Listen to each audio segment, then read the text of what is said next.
Hi, everyone. I'm Doreen Redmond with AARP North Dakota, and I'm glad you joined us for today's Passport to Healthy Living Kickoff event. I'm pleased to be joined today by my colleagues, State Director Josh Aspig and Advocacy Director Janelle Mose. Together, we're going to bring you this event online, and it's a way we can connect and do these Passport to Healthy Living programs and events from the comfort of your home and at your convenience. So for more than 60 years, AARP has been working to promote the health and well-being of older Americans, and we're continuing that now with this Passport to Healthy Living work that we're doing. Some of you in the Bismarck-Mandan and the Fargo, West Fargo-Moorhead area may know of our Passport to Living events that we've done. And we've done things such as golfing, stand-up paddleboarding, curling, cooking classes, yoga, and so much more. And even though we can't get together in person right now, we can still connect with you and have some fun together while promoting health and wellness, something we all need now more than ever. So before we jump into today's discussion on health and fitness apps and trackers, we'd like to give you a quick overview of some of the programs and events we're going to bring online for you this year. In July, we're going to do a pickleball primer, and you can learn more about pickleball from leaders in the field.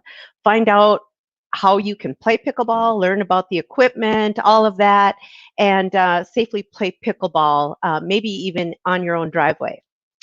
In August, we're going to talk about hiking. You're going to learn about some of the off the beaten path trails around the state, as well as about some cool hiking trails that might be right there in your urban areas where you live. We'll also do some cooking classes this fall. And these Healthy Harvest cooking programs will also feature some foods that are going to strengthen your immune system and keep you as healthy as possible, something we're all looking for as well right now. And there will be much more, including some presenters and speakers on wellness topics.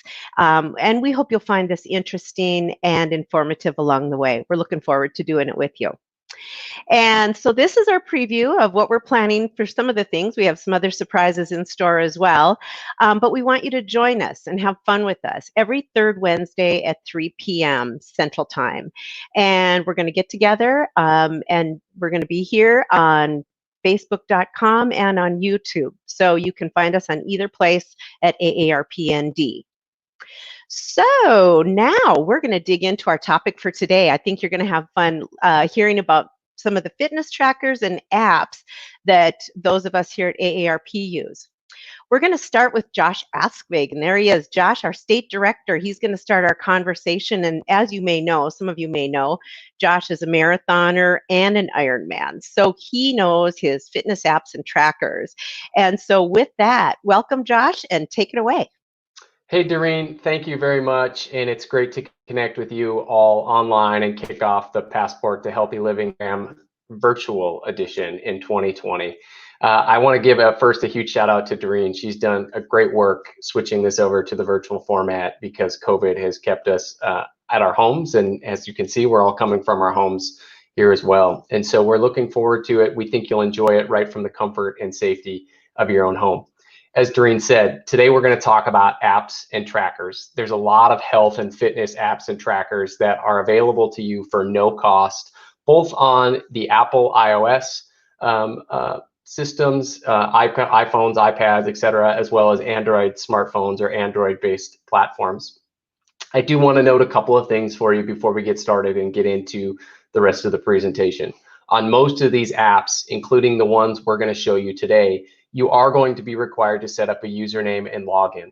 We're not going to cover those steps today, but they're fairly easy to complete, and most of them actually have a wizard that walks you through also all of those. Also, as it's showing on the bottom of your screen right now, we always recommend that you consult your doctor before starting any new exercise regimen. We're going to be covering some of the more popular apps and trackers that we use here in the office, but AARP.org actually has a really good article that we're going to post in the comments for those of you watching, and that you can find on the bottom, the link on the bottom of the screen, that talks about a number of them, including one we're going to talk about today.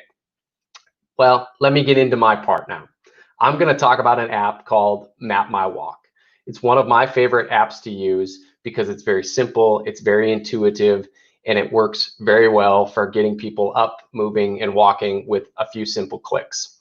So when you open the app, you'll see what you see on the left-hand side of your screen, which is what looks like a map of where you're at, as well as this big green Start Workout button on the bottom. To really get moving, all you do is press that Start Workout button. When you do that, as you see on the second photo in this on this slide, it starts tracking where you walk. And so it'll give you a map of your neighborhood or the neighborhood I was walking in on this day as well. And it'll start showing on the bottom of your screen there the duration you've been walking or the amount of time you've been walking, your distance, and then it will scroll through and it will also show you your pace, your average pace, as well as the calories you have burned. As you can see on the slide, it won't show you that all at once unless you grab that little white or gray line right above duration and distance and pull it up. And then as you can see on that third picture in front of you, it'll show you all of those things while you're walking. Once you're done, you simply press the red pause button at the bottom. And what happens is then you'll be taken to a summary screen. And so if we go to the next slide, you'll see this nice summary screen on the left-hand side. So for the walk that I recorded for this presentation here, you saw that I walked for 23 minutes and 42 seconds. I covered a distance of 1.29 miles. I was averaging 20 minutes and 35 seconds per mile, as well as my average pace at the time that I paused it was a little under 19 minutes or 18 and a half minutes, and the total calories I burned was 129 minutes. To end your workout, you just simply hold that red hold to finish button and it will stop your workout for you, and then you'll get into the next step, which I'll talk about. But if, let's say you were walking, you weren't quite finished, maybe you stopped to talk to a neighbor and so you just wanted to pause it, or maybe something you needed to stop and tie your shoes so you paused it, then you just simply press that green resume button, and that allows you to then keep going to your workout until you're done. And again, you press that pause button and then end workout. One of the things I recommend for anybody, especially those of you starting out, is that you keep some sort of journal. And the thing I like about the Map My Walk app is, if we can bring up the screen, is you can do that journal right within the app. It's a good way to motivate yourself. It's a good way to keep yourself accountable. And what you can also do in the Map My Walk app, as you saw on the previous slide, is you can add a photo. So on the day that I did this Map My Walk sample for you all, I took my running buddy, and this day was my walking buddy, Ollie. That's our dog, our family dog, Ollie. And I snapped a quick photo of him. And then as you can see in the notes on that last picture there, it said it was great to get Ollie out of the house and get exercised. It just helps keep you accountable, keeps you moving, and reminds you on the bad days when you had good days. It reminds you on the good days when you had bad days, and why it helps keep you moving and also keep you accountable. I also wanted to just quickly touch base on wearable trackers. When you're doing wearable trackers, if you're doing any wearable trackers, it really is a personal choice. As Doreen mentioned, I trained for an Ironman, finished an Ironman last year. I'm also a marathoner, and I'm kind of a data geek. And so I wear a Garmin watch, as you can probably see. The reason I like my Garmin watch is, you can see, and I should have taken it off, but you can see it's got a nice big face, easy to see. My start-stop button's really easy to find right here on the side. And then, as you'll see, it's got a ton of options for me. So I have a number of different things I can record, and it also interfaces really well with the other apps I have on my smartphone to help me organize my training. So happy you're joining us today. Happy you're here for the virtual passport. I'd encourage you to get out and get moving, especially during this time of social distancing, to stay away, and great opportunity to use trails in your community or do that. And we're going to show you more of that. But before we get to that, I want to bring in Janelle. Janelle joined our team back in January, and there's nothing like jumping out of the kiddie pool and into the deep end, and she's definitely done that. But what you should also know about Janelle, in addition to being our advocacy director and helping lead our advocacy efforts, she's also a certified part-time fitness instructor, and she's recently gone online in that role as well. So I'm going to turn it over to Janelle to talk about her take on apps. Hey, thanks, Josh. Hi, everyone. It's good to see you. I'm glad you could join us this afternoon. You know, as Josh was mentioning, when I'm not using my voice, on behalf of all of you 50 plus members of AARP, I'm using it to teach group fitness classes. And so, you know, as all of you know, this time was really a shift for all of us, especially those of us that teach group fitness. We had to find new and innovative ways to keep focused as instructors, but also really engage our group fitness members that were missing us at the gym. And so I shifted to teaching online via Facebook Live, which was a new experience for me. But I think what's important is I joined the gym in 2011 after a particularly stressful legislative session. And as Josh said, I've been now certified in 3 different programs since that time. But staying active keeps me balanced, both physically and mentally, and it's a great stress reliever. So at times when things were pretty dark over the last few months, I always had fitness to fall back on to really keep me motivated and focused when I wasn't so focused on trying to just really manage all the things that were going on around us in our world. So what I wanted to talk to you about today is the MyZone app. That's the app that we use at the gym that I'm an instructor at, but you can also use the MyZone app on your own. It's a wearable heart rate monitor that uses wireless technology to monitor your physical activity. So I use it when I teach group fitness classes. I also use it when I'm participating in a class, or if I'm outside riding my bike or running or walking. I mean, it's super easy to use. As you can see, it's a wearable belt that you click the monitor onto the belt, and then you just secure it, you know, underneath your shirt or underneath whatever you're wearing that day, and it secures right to your body. That way, as you're moving, the band doesn't move with you, so you have a really accurate read of your heart rate and calories burned at that point in time. So the way that I use it in particular is you can download the app onto your mobile device. So if you have an Apple device like an iPhone or an iPad, or if you have an Android device, you can download the app. And as you can see on the screen, it shows you a number of different things, very similar to the app that Josh walked you through. You can create your nickname up on the top. It shows you the number of calories burned during that particular workout. MyZone uses a color-coded system. So you'll notice in the green on the screen, that means that you worked at 70% of your max effort. It also monitors your heart rate, so it'll give you your average heart rate during that exercising time. It also gives you your peak heart rate if you're really doing a high intensity workout. The other thing about MyZone is that it will help you track and convert into points, or MEPs is what they're called. So you can look at your effort live on your phone. You can make connections with friends. You can challenge friends that have the MyZone app, and you earn points and status rankings, you know, at the end of the month. As you can see on the next screen here, right in front of us, it gives you a breakdown of the color coding that the MyZone app uses.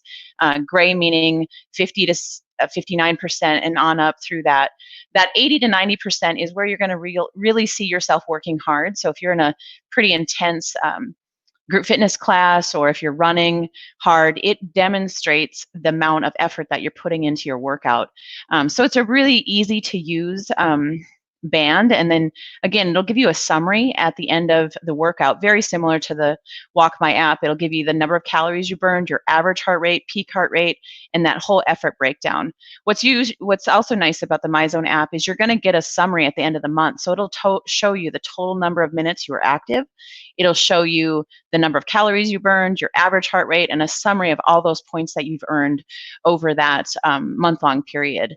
You know, during the coronavirus outbreak, I used the MyZone band to keep me motivated. I knew that I thrive on being in a group setting and love to work, you know, as an instructor, but also just thriving off of people in the classes that I'm with. And so when I knew I wasn't working hard enough, I could see it on the MyZone band. So it gives you a way to check and balance your workout. And if you feel you could be working harder, the MyZone band will demonstrate to you what you were doing during that particular time.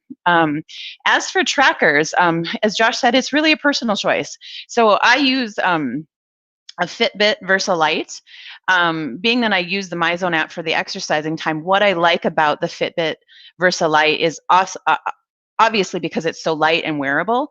But the things that are really important to me are it's tracking my steps, and it gives me reminders to get up and move. I think working at home, you can be sitting for a long period of time and not realizing it. So this tracker, gives me a little buzz to say, hey, you've got so many steps left to do in this hour. The other thing is it gives me notifications, both calls, text messages, calendar alerts, and it's waterproof. So it's a super easy, light, really versatile tracker that I've really enjoyed using over these last few months. So, if we've talked about being active and staying fit is a personal journey, everyone's different. Be patient with yourself. Find something you love that makes you feel good, and you'll stick with it. So now I'll turn things over to Doreen, and she's going to share even more with you. Thanks, Janelle. My gosh, that was great. You two were just awesome. Hit it out of the park. Loved hearing about those awesome trackers that you're using. I started using a tracker and some fitness apps a few years ago after a pretty big cancer surgery that I had, and my leg was immobilized for about 5 weeks. So I was going through lots of physical therapy, just trying to get as strong and healthy and fit as possible at that point. So knew that I had to have some of those tools to use to measure my success and all of that. So as for trackers, I have a real simple Garmin Vivo Fit 3, and it gives me the information I need and want. I primarily use it to track my steps and also distance and intensity minutes per week. So those are some of the things that I look at, and it syncs with an app on my phone so that I can review my progress and make sure that I'm getting enough steps in and meeting my goal every day. I'm on a roll right now. I think I'm on day 93 right now. So we are going for it. So anyway, that's one of the things that I find important with that. I also look at my sleep patterns pretty regularly. I like to kind of see, especially on nights when I don't get a good night's sleep, I like to kind of take a look at it and why and when and all that. So you can kind of see when you've been in light sleep and when in deep sleep. Nothing, totally scientific about it, but it does give me a really good picture of my sleep. And that's important right now. And I think all of us should aim to get some really good sleep when you can, and good fresh air and exercise too. The other one of the other things I use an app as a food diary, and I use MyFitnessPal. It's got lots of foods in the system, and it's easy to get the portion correct and all of that. So you can put in some of the foods that you eat on a regular basis, put in your breakfast, put in your snacks, put in your lunch. And not only is it great for calorie counting, but I used it a lot too for measuring my nutrients, making sure I got all of the protein that I needed and all of that every day. And it was especially important to me too during my healing time. I have a large scar, and a lot of healing, and vitamin A and vitamin C are very important for that. So I wanted to make sure I was getting those vitamins as well, and furthering my healing and wellness at that point. And it's been great. I'm feeling great 3 years out. So, and Josh, the MyFitnessPal app was actually mentioned in that AARP article you talked about earlier. So anyway, that's kind of interesting. So Josh, how about you take it from here, and we'll let you hit on some of the questions we might have. So I'll do that, Doreen, and I want to thank you again for mentioning that article, Doreen. It has lots of good information on fitness trackers and apps. And two quick things as we're waiting for questions to come in. The first thing I want to make sure I do for folks just listening in or thinking that, why is this important or whatnot? Think of these as tools to help you keep motivated. And Doreen, you touched on something in your talk, and you did as well, Janelle. Part of the key to this is setting some goals, and they don't have to be these huge lofty things. Not everyone needs to be an Ironman. Not everyone needs to be a marathoner. Sometimes it's just about getting healthier and staying active and being fit. And so one of the things that these apps do, all of the ones that we talked about, are help us set goals and maintain those goals. And so as we're waiting for some questions to come in, and if you have questions, please just type them in the comment box wherever you're watching, and we'll try and get them relayed over here to us. But I want to start with a question that I'm curious about, Doreen and Janelle. You know, we talk about health and wellness and fitness in our office a lot, and everybody has their own health journey. I know you two are aware of mine about at one time being 215 pounds and having my son and trying to keep up with him, and as well as a brand new dog who was chewing up everything in our house. And that's kind of what motivated me to get active in moving again. And then what keeps me active and motivated is our dog that still chews up the house 9 years later, and kids that are still active and busy as part of it. But maybe I'll go to you first, Doreen. What keeps you motivated, especially on those days? You know, we all have those days where I really don't want to work out today. And sometimes you need to take a day off, but you know, on those weeks maybe where you just don't want to do it, what keeps you motivated? What keeps you staying active? Well, I tell you, I just feel so much better. And I know that if I get my workouts in, get my walking, get my steps in, and it doesn't have to be a killer workout every day. And maybe you don't get all of those steps in at one point in time. Maybe it's small walks. Maybe it's, 3 short walks instead of a big hike or walk. But I just feel like I just feel so much better. And I know that my day is much better. And I just have to do it now. I don't know. Routine, after a while, it just becomes more routine, and that's helpful and it's good. Excellent. How about you, Janelle? You know, I think during what you talked about is super important. I'm a really competitive person, and so I tend to be really hard on myself. And I think during this last 3 months, I learned a lot about being patient and striking a balance, that you are going to have good days and bad days. And even if you're not wanting to have that hard workout, at least you can go out and get some fresh air, stay active in whatever that looks like. And I think the other thing we saw during the last 3 months is people were trying new things that they'd never done before, because you had access to it, either online or you were, forced to try to find ways to stay active. So I think that was super key. I think what keeps me motivated, obviously I have 2 kids as well that are really busy, but honestly, I thrive in group settings. So either in this team as AARP North Dakota or teaching group fitness classes, I thrive by the people around me. I'm challenged by people working as, trying to keep up, or I'm trying to keep up with other people in the class. And I shared a story with Josh and Doreen earlier this week, is that I teach a mixed martial arts class, and there were about 6 or 7 women in the class with me. And the average, the youngest person in that class that night was 72 years old. So we really focus on, it doesn't matter age. There is no boundary in terms of age. There was a woman doing a kickboxing class, and she was 72 years old. And I was so inspired by that. So when I get tired, I look around and find other people that I can draw from and say, okay, I can do this. It might not be the best, but I'm going to get through it, and I'm going to feel better when I'm done with it. So. Cool. Well, we promised folks when we did this, we're going to try and keep them to roughly 30 minutes, and we're quickly approaching that time. We did have a question online, and the question was directed at me, but I'm going to ask it to each of you, and I'll go first. The question was, for these apps, do you have to start your app every day, or does it automatically record your activity? Great question, Ellen. Thank you for the question, is part of it. For the Map My Walk, if you want it to record the map of where you go, you actually have to go in the app every day and record it. Now, there are other apps and other programs that actually will just, for example, record it. And I'll use my watch as a perfect example. I don't have to tell my watch to record my steps. Like Doreen talked about, her watch records her steps. Janelle said hers does that. I doubt either of them have to start that for them to have it start counting their steps as part of it. I know my watch doesn't. But how about you, Janelle? I'll go to you first. The MyZone app you talked about, you have to start that every day to record your activity, correct?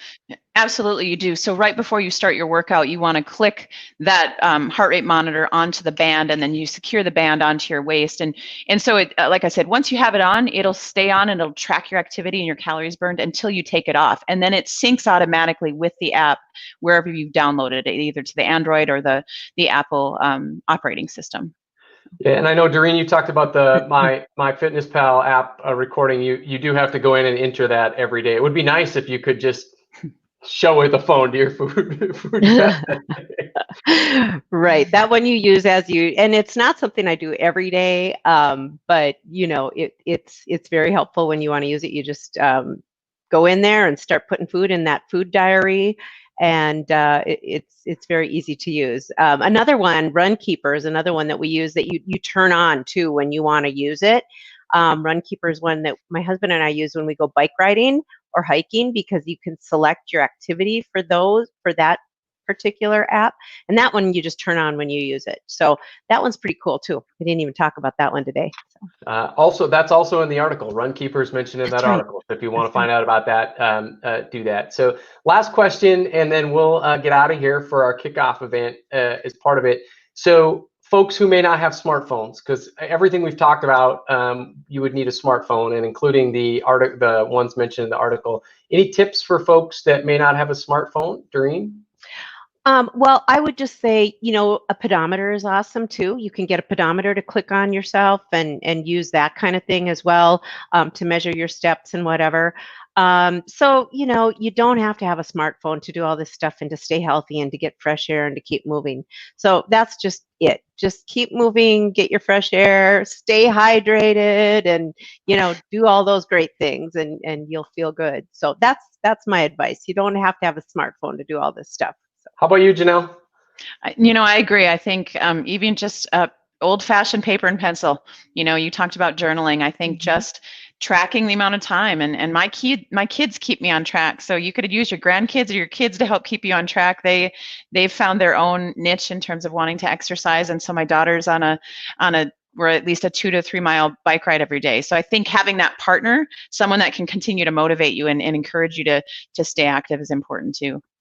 The last tip I'll give you is find a friend, find a buddy. Mine's a 4-legged variety, but find someone that'll keep you accountable and keep you moving and motivated. So with that, I'm going to turn it over to you, Doreen, to wrap it up and get us out of here. Thank you so much, Josh and Janelle. That was great. Those two are just awesome and really inspirational. So thank you very much. I appreciate that. And we've had a great time today. I hope you did too. And remember, consult your doctor before starting any new exercise regimen. But we hope you'll join us next month, 3 o'clock on the third Wednesday. Every month it's going to be 3 o'clock on the third Wednesday. And we're going to be doing that pickleball event with Zach Zitter from the Fargo Park District next month. It's going to be really fun. Zach helped us last year when we did pickleball in Fargo, and he's going to get together with us online and give us some good tips as well. So, and keep in mind, these programs are all being recorded. So if you want to find them later, you can find them on our YouTube channel or on facebook.com, and it's just look for AARPND and you'll find us in either place. And we thank you very much for joining us online. Hello to everybody out there. We miss you so much, and chime in, tell us that you're here watching us. We love to hear from you, and thank you very much. And thanks for joining us for the Passport to Healthy Living Kickoff event for 2020. Thank you very much.